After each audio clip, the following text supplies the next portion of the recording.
इस लड़की को ताबूत में एक 80 वर्षीय महिला के साथ फेंक दिया जाता है। महिला इस दिन का लंबे समय से खुशी खुशी इंतजार कर रही है। ताबूत का ढक्कन बंद कर दिया जाता है। बाहर के लोगों का एक समूह कुछ करने लगता है और ताबूत तेजी से हिलने लग जाता है। कुछ देर बाद फिर सन्नाटा पसर गया है और अगले ही पल ताबूत का ढक्कन धीरे से खुलता है। लड़की ताबूत से उठ बैठती है और एक डरावने भाव के साथ है। फिर वो आदमी के साथ सबके सामने आती है। मास्टर झांग और श्रीमती झांग, नमस्ते। मुझे आपके द्वारा चुनी हुई त्वचा पसंद है। जी हाँ, जैसा आप सोच रहे हैं वैसे ही हुआ है और बुधिया की आत्मा अब लड़की के शरीर में है। लड़की मूल रूप से एक आपदा पीड़ित थी। सभी ने सुना था कि माजिया गांव में झांग दशान नामक दयालु और उदार इंसान रहता है, तो सब लोग उससे मदद मांगने के लिए उसके घर आते हैं। क्या यहाँ कुछ खाने के लिए है? तुम लोग अंदर आ सकते हो, सब अंदर आ जाओ। आदमी ने लोगों को घर में आने दिया, लेकिन अजीब बात यह है कि यहाँ सिर्फ महिलाएं ही प्रवेश कर सकती हैं और यहाँ साथ आए पुरुष अंदर नहीं आ सकते हैं। फिर बटलर ने पैसे का एक थैला गिरा दिया और उन्हें भेज दिया, मैं सबको बाद में सामने वाले यार्ड में ले जाऊंगा। तुम खाने की जगह को छोड़कर कहीं और नहीं जा सकते हो। लड़की भूखी है और जल्दी से अपना भोजन करती है, लेकिन एक शख्स ऐसा भी है जो व्यवस्था की नहीं मानता और वहाँ से चले जाता है। लड़की दरवाजा खुला रखते हुए कमरे में जाती है। अप्रत्याशित रूप से यहाँ एक शोक कक्ष होता है। झांग दशान का चित्र शोक हॉल के बीच में लगा हुआ है। लड़की को कुछ अजीब आभास होता है, लेकिन सौभाग्य से यह झांग दशान नहीं है। गृहस्वामी ने लड़की को कुछ शब्दों में डांटा और फिर उसे बाहर ले गया, लेकिन ये गुजर रही बुढ़िया द्वारा भी देखा जाता है। नमस्ते, तुम्हारा नाम क्या है? जियाओ हुई। तुम कभी भी किसी पुरुष द्वारा छुई नहीं गई हो। लड़की को नहाने और शुद्ध करने के लिए विंग रूम में ले जाया जाता है। नौकरानियां उससे ईर्ष्यालु थी और उन्होंने लड़की की उसके अच्छे जीवन के लिए प्रशंसा की। लड़की को यहाँ एक निजी नौकरनी की तरह देखा जा रहा था।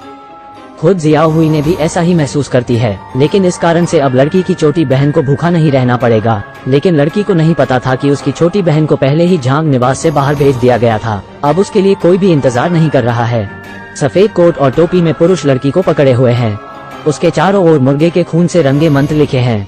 फिर कुछ देर बाद उसे उठाकर श्रीमती झांग के ताबूत में फेंक दिया जाता है। जब वो फिर से बाहर आती है तो उसकी आत्मा बदल चुकी है। असली जियाओ हुई पहले से ही एक बूढ़ी औरत झांग है और ताबूत में लेटी हुई है। वो आदमी जिसने ये कहानी सुनाई है एक छोटा लड़का था जिसने ये सब कुछ देखता था। यही कारण है कि झांग परिवार अपनी आत्मा बदल सकता है और इसी तरह कई सालों से होता रहा है। यह अफसोस की बात है कि इस मकबरे में अनगिनत आत्माएं हैं। मुझे डर है कि कभी उनकी मुक्ति नहीं होगी। उसकी बातें कई लोगों ने सुनी है, लेकिन उसकी बातों को गंभीरता से नहीं लेता है। यहाँ के ये लोग आम लोग नहीं हैं, बल्कि यह गंभीर लुटेरों का एक गिरोह है। इस समय घर के बाहर से चीख पुकार सुनाई देती है। यहाँ एक आदमी एक दूसरे मोटे आदमी को पीट रहा होता है। मोटे लड़के की बहन चुनलिंग माफी मांगती है और दुकान के वेटर ने भी उससे क्षमा मांगी, लेकिन तभी जब आदमी का ध्यान भंग होता है चुनलिंग चुपचाप एक चीज उसके बैग में रख देती है। जल्द ही मकबरे के लुटेरों ने सराय छोड़ दी, लेकिन लोगों का एक और समूह कियूयू के ताबूत की दुकान पर इकट्ठा होता है। ये बस सराय में छिपे हुए लोगों का एक समूह है। ये लोग केवल कब्र के लुटेरों से नक्शा प्राप्त करने के लिए यहाँ आए हैं। अब नक्शा उनके हाथ में है। उसके बाद सभी ने समाधि पर जाने की भी चर्चा की। एक ड्रैगन बॉल है जो आत्मा को आत्मा के ताबूत में बदल सकती है। कुछ दिन पहले जनरल लियू गंभीर रूप से बीमार थे, इसलिए इस खजाने को पाने के लिए वो बहुत कोशिश कर रहे हैं। जैसे ही यह खबर सामने आई, विभिन्न बल स्थानांतरित करने के लिए वो लोगों को अपने साथ जोड़ने लगे। यहाँ तक कि जनरल लियू के सहायक का भी एक बुरा विचार है। वह भी इन शक्तियों का इस्तेमाल बुरे इरादे से करना चाहते हैं।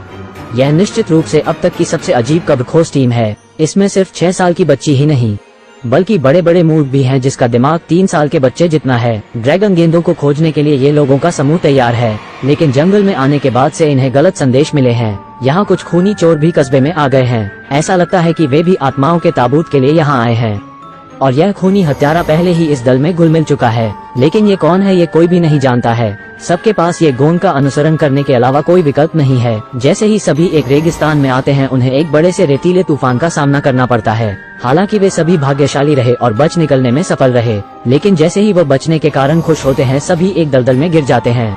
सौभाग्य से लोगों का ये समूह पूरी तरह ठीक रहता है। वो सभी गलती से उस प्राचीन मकबरे के मार्ग में गिर गए हैं जिसकी उन्हें तलाश थी। क्या ये सच है? लेकिन ये कैसे हो सकता है? जल्द ही जू चंगान ने समस्या देखी कि यह मकबरा जल्द ही ढहने लगता है। यदि प्रवेश समय पर नहीं मिल तो सब रेत में दफन हो जाएंगे। पत्थर के गेट पर 2 निशान दिख रहे हैं। जू चंगान को याद आया जब वो थोड़ी देर पहले कब्र के रास्ते से भागा था तो उसे कुछ दिखा था, इसलिए वो उस बात पर विचार करने लग जाता है। कुछ सोचने के बाद उसे दरवाजा खोलने का एक तरीका मिला। दोनों चकों को वो घुमाकर एक दिशा में लगता है, एक निश्चित स्थिति में घुमाकर। इससे पहले कि रेत उनके पास आती दरवाजा अंत में खुल ही जाता है। सभी लोग भाग्यशाली भी थे जो फिर से सकुशल बच जाते हैं। जल्द ही सभी एक इमारत के एक अंधेरे गलियारे में आ जाते हैं। ये पूरी जगह अजीब है। ऐसा लगता है कि नियान एंग को अपने पीछे कुछ आभास हो रहा है, लेकिन जब वो पलट कर देखती है तो कुछ भी नहीं होता है। सब डरे हुए हैं और हिम्मत से आगे बढ़ते रहते हैं ताकि जल्द से जल्द बाहर निकलने का पता लगाया जा सके। 8 लोगों को 2 टीमों में बंट जाते हैं और जल्द ही प्रत्येक को एक दरवाजा मिल जाता है। लेकिन अजीब बात यह है कि दरवाजा खुलने पर दोनों तरफ का नजारा बिल्कुल एक जैसा है। सुरक्षा कारणों की वजह से हर किसी के पास जू चंगान की बात सुनने के अलावा कोई विकल्प नहीं है। लेकिन जब वो अंदर गए तो पाया कि यहाँ के हालात और भी अजीब हैं। क्या ये दीवार से भूत मिलने वाले हैं? क्या हम मोहित हैं? जल्द ही जू चंगान ने सुराग खोज लिया। ये वास्तव में एक बहुत बड़ी भूल भुलैया है। हर जगह एक जैसी है, अगर ध्यान नहीं दिया तो यहीं भटक जाओगे। बाहर निकलने के लिए तरकीब सोची गई। इस बार 8 लोगों को 4 ग्रुप में बांटा गया। वे लाल तारों के साथ प्रवेश द्वार पर महल के लालटेन से बंधे हैं। निशान के रूप में जू चांगान ने सबको कहा कि सैरगाह पर हर वस्तु को ध्यान से देखें। इसमें पैलेस, लालटेन की संख्या और दरवाजे पर सीढ़ियों की संख्या शामिल है। यहाँ तक कि दरवाजों का रंग और छत की टाइलों की संख्या भी ध्यान में रखो। जल्द ही सभी अलग होने लगे, लेकिन कुछ ही समय में कुछ अजीब होता है। जब ये गोंग महल की लालटेन देख रहा होता है, अचानक उसे पीछे से गाने की आवाज सुनाई देती है। लेकिन जब उसने पलट कर देखा तो वहाँ कुछ भी नहीं होता है। उसे लगता है कि यह सब उसका वहम है जो उसे घबराहट के कारण हो रहा है। ये गोंग घबरा जाता है, लेकिन वह उसे सिर्फ वहम ही हुआ होता है। जल्द ही पोशाक में एक महिला दिखाई देती है और आदमी के पास आती है। इस ओर क्यू यहाँ फैंग युहांग से बहस कर रहा होता है। अगर तुम मुझे छोड़ते हो तो मैं सबको बता दूंगा कि तुमने मुझे अपने पति को मारने के लिए मजबूर किया था। ताकि उसका रहस्य प्रकट न हो, क्यू केवल विनम्रता पूर्वक उसे जाने देने की विनती कर सकती है। लेकिन जब दोनों कुछ करने वाले होते हैं, जमीन पर पड़ी मशालें अचानक बुझ जाती है। एक रहस्यमय शक्ति फैंग युहांग को भी घसीट कर वहाँ से ले जाती है। फिलहाल दूसरे गलियारे में चुनलिंग भाई बहन भी मुश्किल में हैं। लड़की के हाथ की मशाल अचानक बुझ जाती है, इसलिए उसने स्थिति की जांच करने के लिए जल्दी से अपनी टॉर्च निकाली। दोनों मुड़े और डर के मारे भाग खड़े हुए, लेकिन इससे कोई फर्क नहीं पड़ता कि वो कितनी तेजी से भागते हैं, वो एक ही जगह पर हैं। रहस्यमय शक्ति फिर से प्रकट होती है। वो लड़के को पकड़कर हवा में फेंक देती है। लड़की अपने छोटे भाई को जल्दी से ऊपर उठाती है और जल्दी से अपनी टॉर्च भी निकाल लेती है। यहाँ दिखता है कि लड़के ने अपनी बहन के हाथ को पकड़ा हुआ है। इस समय उसकी बहन एक भूत में बदल जाती है। लड़का डर से भागने लगता है, लेकिन वो फैंग युहांग से टकरा गया जिसे घसीटा जा रहा था। अचानक फैंग युहांग ने चाकू निकाला और मोटे आदमी पर वार कर दिया, और इस तरह मोटे आदमी ने बेवजह अपनी जान गंवा दी। जब बाकी लोग वहां पहुंच जाते हैं तो उन्होंने वहां लड़के की बहन को देखा जो डर के मारे पीली पड़ गई है। लगातार अजीब घटनाएं हो रही है, लेकिन फिर भी जू चांगान शांत है। उसने आसपास की स्थिति को ध्यान से देखा और अंत में पता चला कि यह भूल भुलैया है लुओशु के अनुसार बनाई गई है। लालटेन की संख्या 4 चरण गपशप का प्रतिनिधित्व करती है। जू चांगान के नेतृत्व में उन्हें आखिरकार बाहर निकलने का रास्ता मिल जाता है, लेकिन अंदर की हर चीज ने लोगों के रोंगटे खड़े कर दिए। ये कागजी आंगन है, बीच में एक कुर्सी कागज की मूर्तियों से घिरी हुई है। क्यू समझ जाती है कि यह सब चीजों को जला देना चाहिए और यही यहाँ से बाहर का रास्ता है। लड़का डरा हुआ है। लड़की ने अपने हाथ में रखे कागज को जलाया और हवा में फेंक दिया, लेकिन इसके जलने के बाद नियान एंग ने फिर से कुछ भयानक देखा। वो गायब हो गया।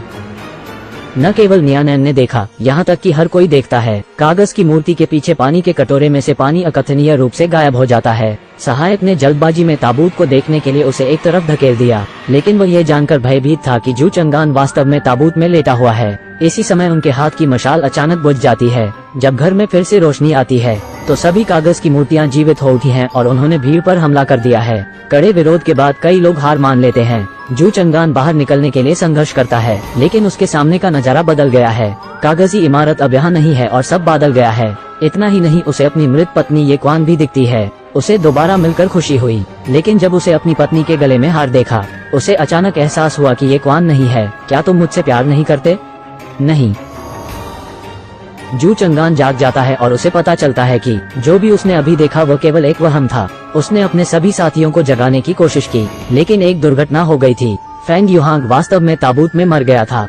अब यहाँ से निकलने का समय आ गया है। सावधानी पूर्वक अवलोकन करके जू चंगान ने सुराग खोजा। ताबूत पर पैटर्न बाहर निकलने का सुराग है। हेक्साग्राम के निर्देशों का पालन कर जू चंगान ने पेपर बिल्डिंग में आग लगा देता है। प्रचंड अग्नि में अंततः जीवन की एक किरण प्रकट होती है। उन्हें लगा कि अब वो खतरे से बाहर हैं, लेकिन अब तो वो और भी खतरनाक जगह में आ चुके होते हैं। प्रतीत होता है शांत वातावरण छिपे हुए जानलेवा इरादों से भरा हुआ है। सब लोग आगे बढ़ रहे होते हैं। अचानक सहायक के सिर के ऊपर से बलगम की कुछ बूंदें टपकने लगती हैं।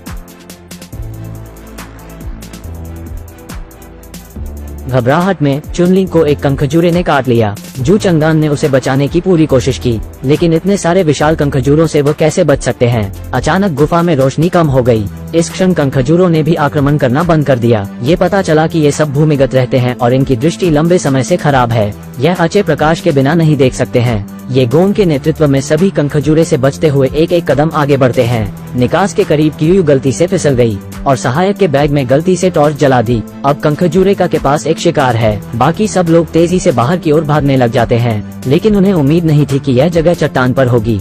उनके सामने विशाल जलचक्र धीरे धीरे चल रहा है। फिर वो जल्दी से एक पानी के टैंक में कूद जाते हैं। जैसे पानी का पहिया घूमता है, वो सब सफलतापूर्वक नीचे पहुंच जाते हैं। अप्रत्याशित रूप से उन्हें यहाँ एक छोटी नाव मिल जाती है। मुख्य मकबरे तक पहुंचने के लिए बस अब एक झील पार करनी है। सबने सोचा कि अब कोई खतरा नहीं होगा। किसी की उम्मीद के विपरीत खतरा अब खुद में ही छुपा है। चुनलिंग, जिसे कंखजूरे ने काटा था, विष से प्रभावित है।